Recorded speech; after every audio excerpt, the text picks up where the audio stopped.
What's up guys, Nito here, and welcome back. Today I have another new build showcase, and it's got some pretty cool tech in it, and I'm just going to run a quick map so you can see what it looks like, and then I will talk about the build.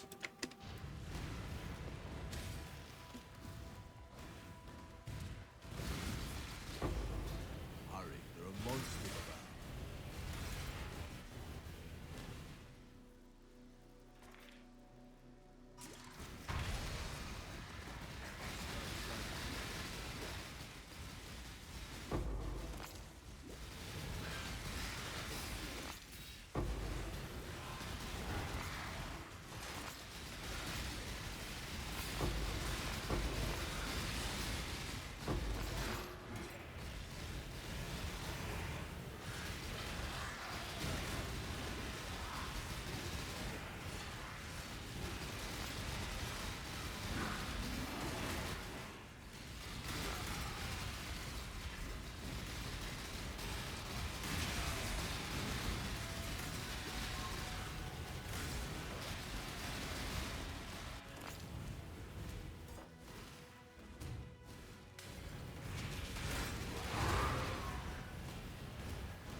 Alright, so the build is ball lightning of static Spellslinger.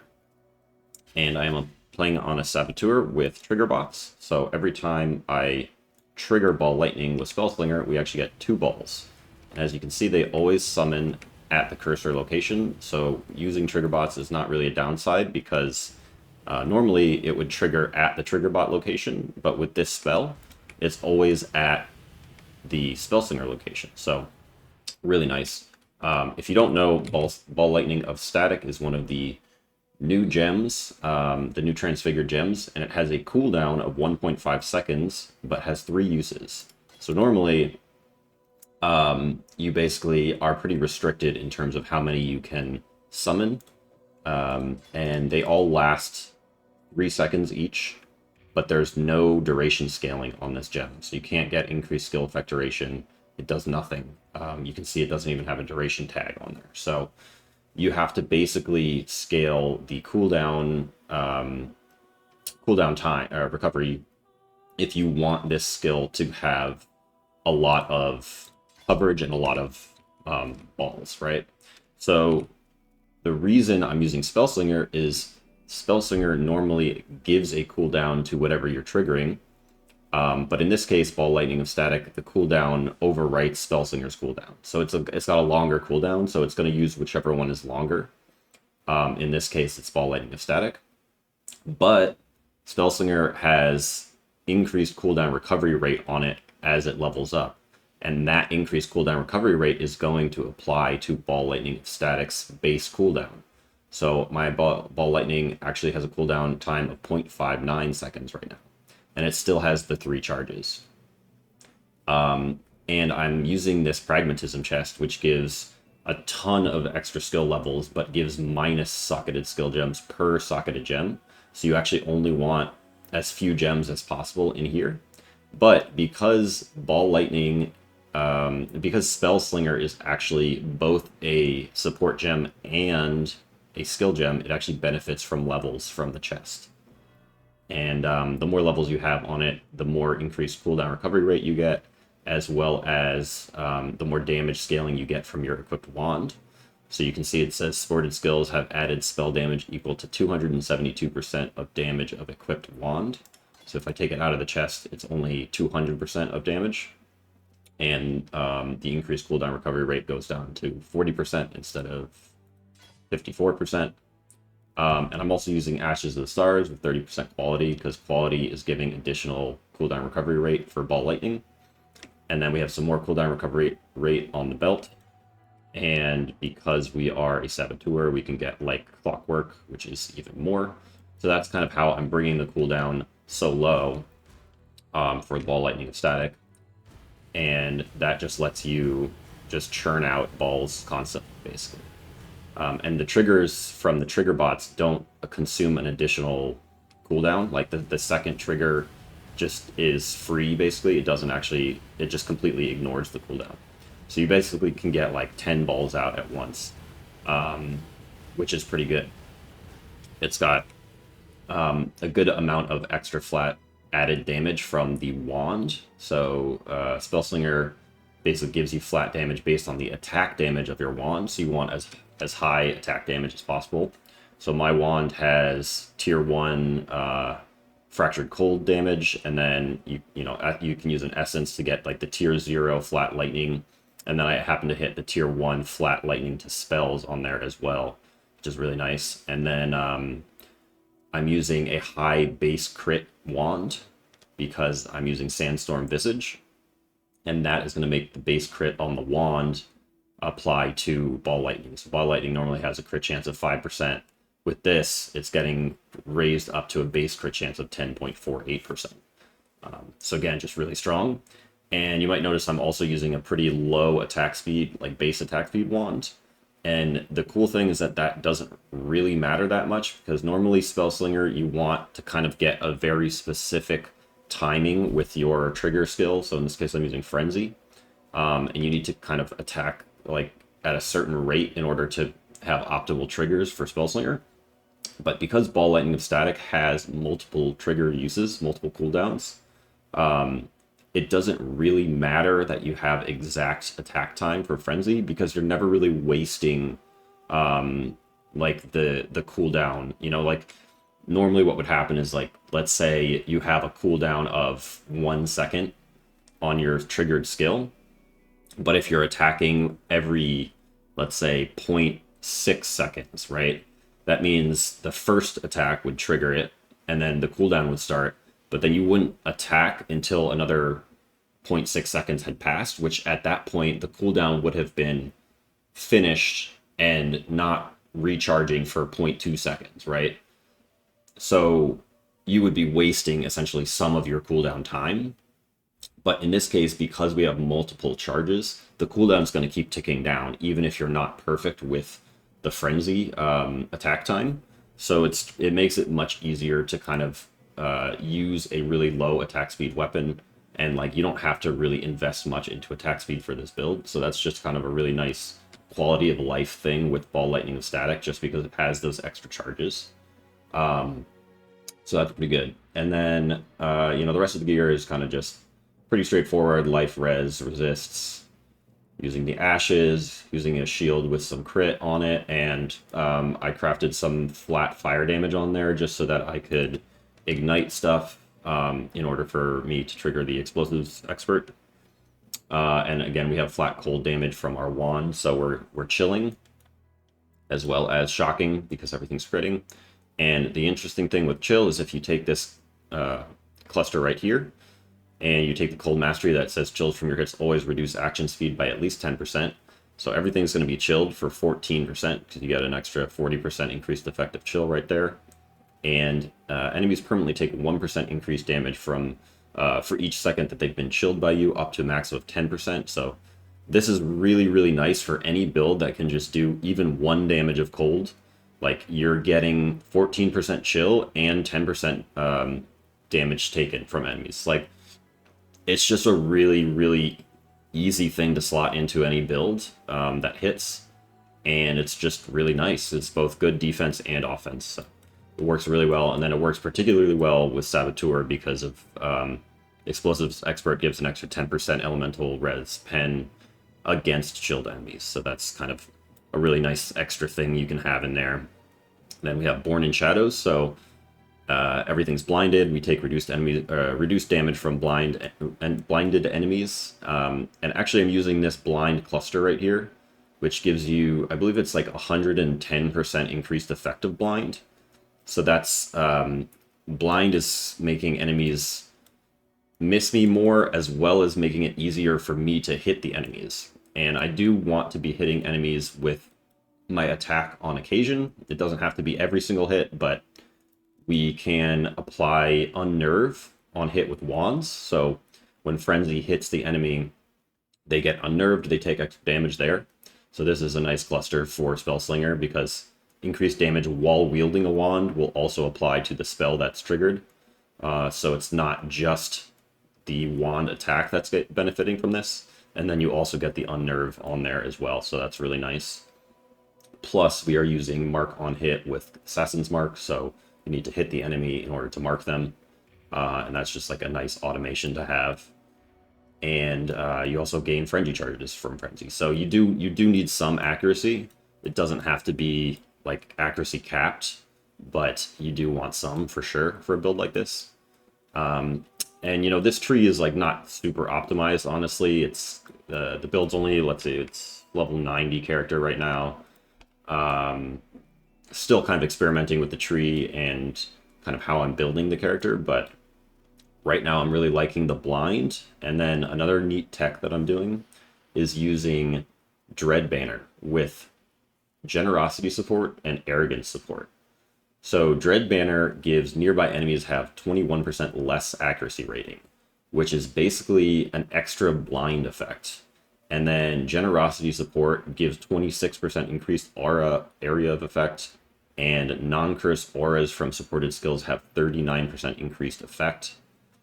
And then, but obviously it makes it so that the aura does not affect you, but we don't care about the part of this aura that affects us, because you know, it does you and nearby allies have 19% increased impale effect and chance to impale on hit, but like we don't care about that because this is not an impale build. We just care about the nearby enemies have less accuracy rating.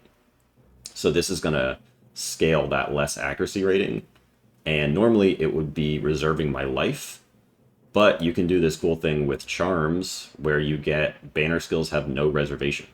So this just allows you to get extra aura effect, and still it's going to have no reservation.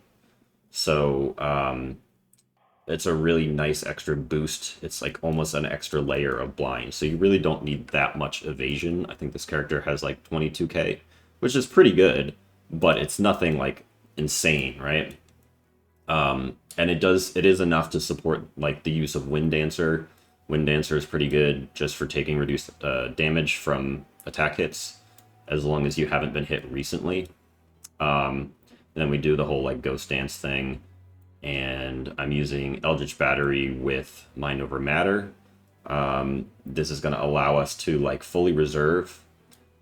Yes, actually, so the other thing about Spellslinger is that, so it has a reservation cost. So you see that at level 21, it's a 24% base reservation, and then that's going to get multiplied for each additional thing you link to it. And because we're using Pragmatism with only like 2 or 3 links, like the mana reservation is only 21% for Ball Lightning. So like it's really not too bad. You know, if we had used this in a 6 link, it would be much more of our mana pool. So that's another like plus for Pragmatism with Spellslinger that makes it really nice, is like you still get a lot of damage, but you don't have to have a lot of links. So right now I just have Lightning Pen and then Ball Lightning, obviously. And like Ball Lightning is level 29, so it's getting a lot of levels from the chest. And then Spellslinger also getting a lot of levels from the chest. And it actually the levels on Spellslinger, it makes the reservation override go down to 22% base. So it's even lower. So like the more levels you get on here, the lower the base reservation is. So it's just a really nice way to use Pragmatism chest, is like Spellslinger with anything really. But especially Ball Lightning, just because of the whole like cooldown mechanic that you can do there. Yeah, so that's pretty much the build, and I guess there's one more thing that I was trying to do with the build that it didn't really end up working out. So if you look at Bomb Specialist, it has 20% chance to take 50% less area damage from hits, and that's pretty inconsistent. But then if you look at Soul of Solaris, it also has 20% chance to take 50% less area damage from hits.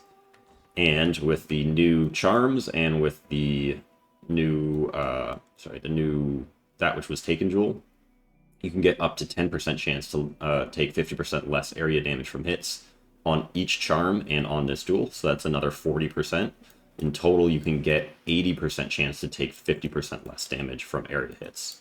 So it's almost like having an extra layer of spell suppress, but it's applying to all area hits. Which most of the very dangerous attacks or spells in the game are AoE. I mean, there's some dangerous projectiles for sure, and there's some dangerous degens and stuff which it won't apply to. But for like big, slam attacks or like anything that can shotgun you, stuff like that, like having that extra layer of 80% chance to take 50% less damage is like really nice. Unfortunately, I don't think that there is any way currently in the game to get the extra 20% to make it 100% chance. That would make this a really nice defensive mechanic, but it ended up not being worth investing into fully, and plus I don't even have all my charm slots unlocked. And also, Bomb Specialist says hits have 20% chance to deal 50% more area damage. Unfortunately, Ball Lightning, even though it's an AoE skill, it does not deal area damage. So it doesn't actually benefit from that 50% more area damage on there. So this would be like a nice defensive node pickup, but not really worth it when you consider you're only getting like half the benefit of it. So I ended up going for Explosive Experts instead and just doing more crit and penetration. So yeah, that is pretty much the build in its current form. The tree honestly is not that great. I wouldn't necessarily copy the tree or anything. There's probably a much better way to build this character. The only thing is like Pragmatism is a armor-based chest and has no life on it and no energy shield, which is kind of awkward for a Saboteur because it's kind of in the evasion energy shield area of the tree. So it's not that great for a Saboteur, but like Saboteur gets trigger bots, which is like perfect for this build. Like I wouldn't play this build without trigger bots because it's just so good. That and the cooldown recovery. So it's a little awkward to use this chest on a Sabo, but it is still, I think, a pretty underrated chest. I think there's a lot of really cool things you can do with it. There's some other ways to utilize like support gems that are actually not like that are actually also skill gems that will, so like they'll get the extra levels. Like Spellslinger is not the only one of those. Off the top of my head, I don't remember what other skill gems you can use, but there are definitely other ones out there. Something like something like General's Cry, I think would count. I don't think you would want to do it with General's Cry because I don't think it scales that well with levels on its own. Maybe it's just like cooldown recovery or something that scales, but like there's other like trigger type things that have both a skill and a support like built into it, and that will benefit from the levels from the chest. Because obviously this doesn't give any levels to just pure skill or pure support gems, so it's only affecting skill gems. But yeah, and then there's also Ulantol's Vow amulet, which I don't have because it's like very expensive this league, but it basically gives you an extra support for whatever is in your chest, but it doesn't count towards the the -2 levels of socketed skill gems per socketed gem, because it's not actually socketed in your chest, it's socketed in your amulet. But yeah, if it wasn't so expensive, I probably would be using it, because it's kind of perfect for this chest, because you just get an extra support gem for free, basically, without the downside. But yeah, it ended up being, it's like 50 divines or something right now, so maybe someday. But yeah, that's pretty much the build. Thank you for watching, and I will see you next time.